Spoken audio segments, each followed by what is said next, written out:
Stephen, it's the same story again. You're coming up against a team who just managers just left the club. What dynamic do you think that'll add to this game? I'm not sure. It's very difficult to predict. It's the same in terms of a change of manager, but it's slightly different because they've promoted within. So the manager that will be in charge tomorrow was in the setup anyway, whereas the Rapid one came from outside. So it's slightly different, but yeah, it's the same. But it doesn't really affect our preparation or our game plan. We're going into the game with confidence and belief, but with respect that we're playing against a big team with Champions League experience. So I think it's got all the makings of being a really exciting game.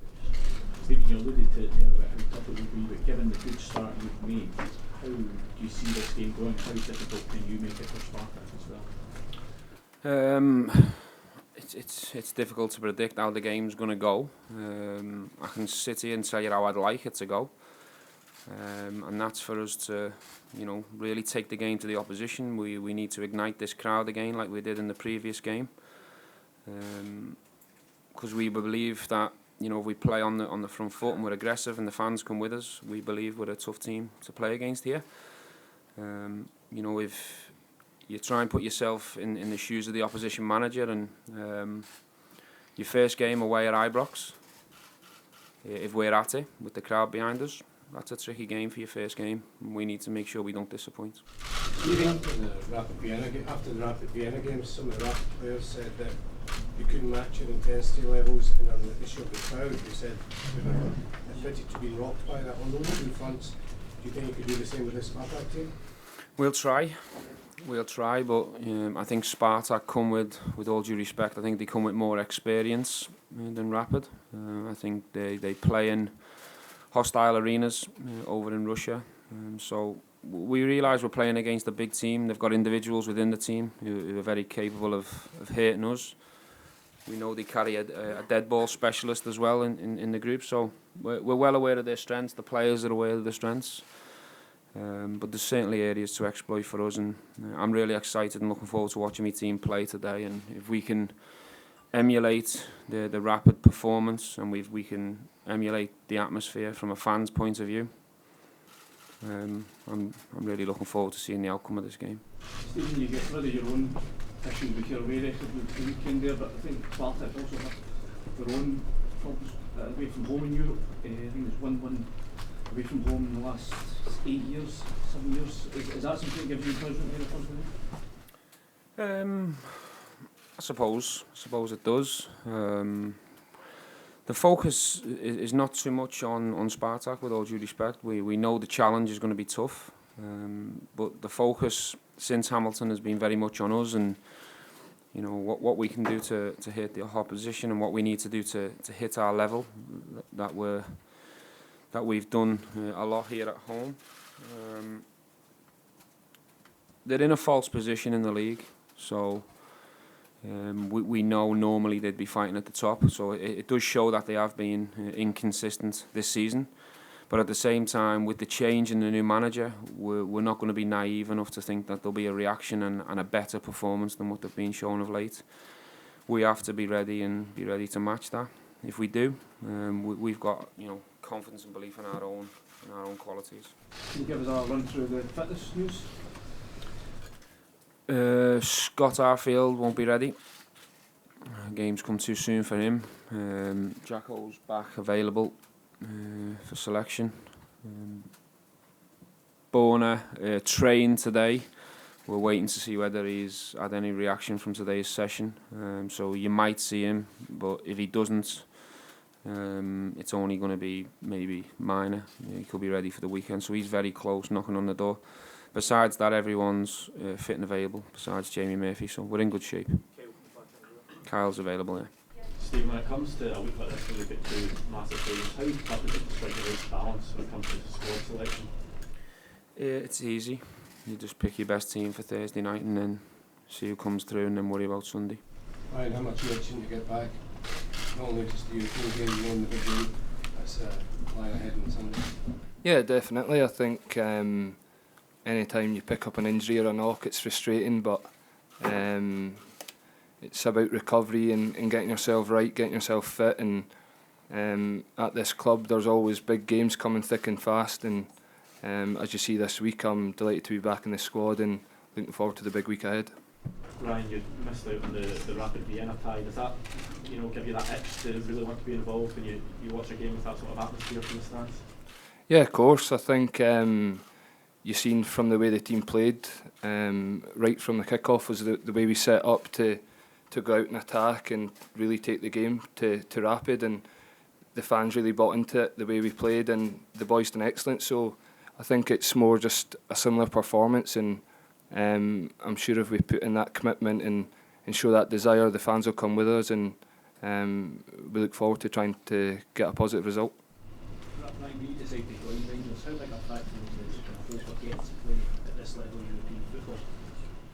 Yeah, I think it was a big factor that I knew that we were building a squad of players that could hopefully make the group stage, and previously I'd missed out on that opportunity. I think it's 2 or 3 times. So thankfully this season the manager's built a really strong squad, a really good group of players, and we've managed to make the group stage. So I think now I've not played the first 2 games, so I'm itching to get involved, and I can't wait for tomorrow night to come.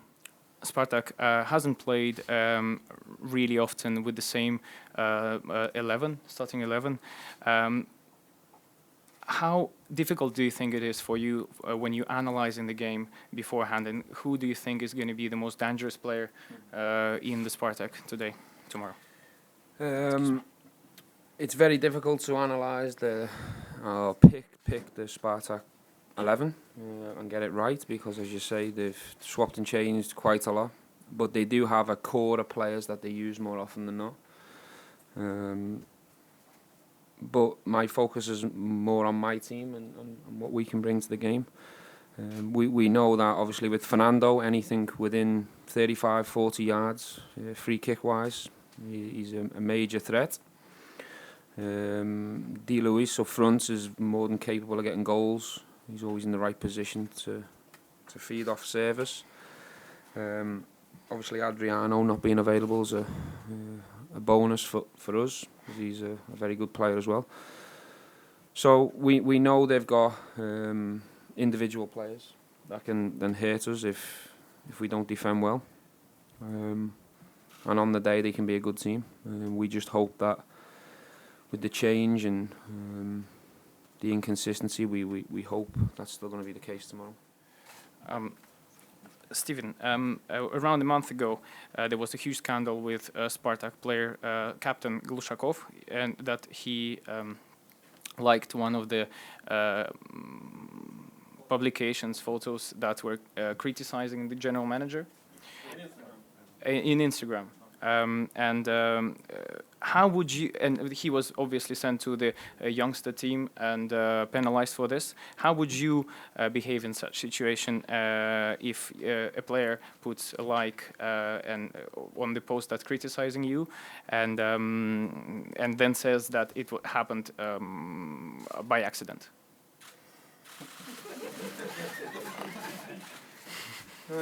How would I react? Yes. Well, my door in the training ground's open every day for the players to come in and criticise me.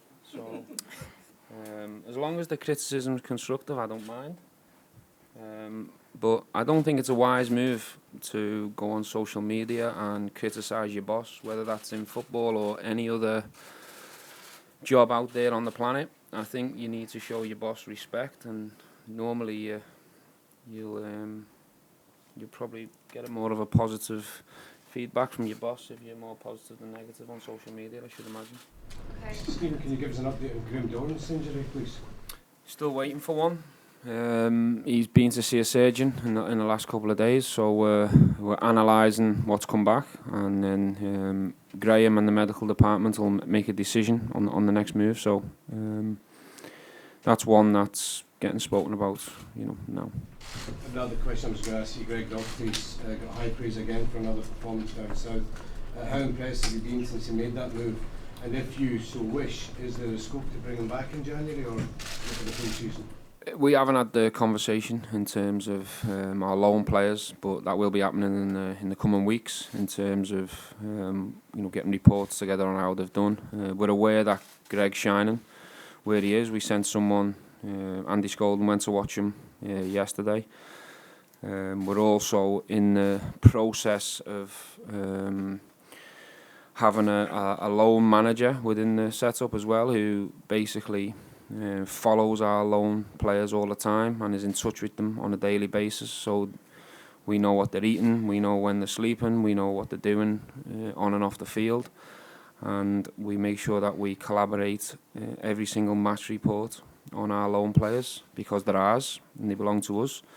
And even though we're lending them out for experience, we need everyone to know that they're Rangers players and they need to do what we believe is right as a professional. So that's happening as we speak. And you've obviously been frustrated to miss out on the part of the Preston manager, but even during the spell that you've had, have you been able to take things on board what the manager's been doing, soak up information, get things into your head, and you'll be able to put into practice when you get back into the side? I think it's more when you're out injured, and it's just keep doing the right things, keep eating the right foods, keep living the right way, because it's all key for when you do get back training. It's important you keep your standards, and you don't let things slip just because you're not on the pitch. You're not training every day, so the staff that we've got at the club are very professional, and they're on top of all bases for when you're injured or when you're fully fit. So it's more on that side of it, but the staff have done excellent, the physios have done excellent with me, and got me back 100%.